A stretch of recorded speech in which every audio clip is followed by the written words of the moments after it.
Arestado sa Pasay City ang dalawang babae dahil daw sa pagbabayad ng pekeng pera sa isang tindahan sa Ross Boulevard. Pero giit nila, nabiktima lang din daw sila. Si Victoria Tulad, naka-alerto 24. Halos hindi makapagsalita sa kaiiyak si Cathy Bautista nang ipresenta siya sa media sa Pasay City Police Headquarters. Naharap siya at ang kaibigang si Mylene Gallardo sa kasong possession of counterfeit money. Peking pera nga abot sa 12,500 pesos ang ginamit umano ng dalawa nang mamili sa Ross Boulevard kahapon. May kasama pa raw na 4 pang suspect ang dalawa pero nakatakas sila. Magaling yung mga vendors natin na obserbahan nila na fake yung pera, na hinabol.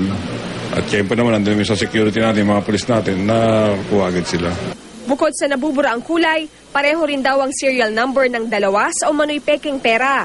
Pero depensa ni Bautista na biktima lang din sila. May nagpapalit daw kasi sa kanilang babae ng 1,000 piso na ginamit naman nila para bumili ng bag. Yung iba pong pera na pinakita dito sa presinto, hindi sa inyo? Hindi po sa amin yun. Kanina po yun? Baka doon po yun sa babae na namimili, hindi naman po sa amin yun. Ipapadala sa Bangko Sentral ng Pilipinas ang pera para makumpirma kung peke ang mga ito. Victoria Tulad, naka-alerto 24.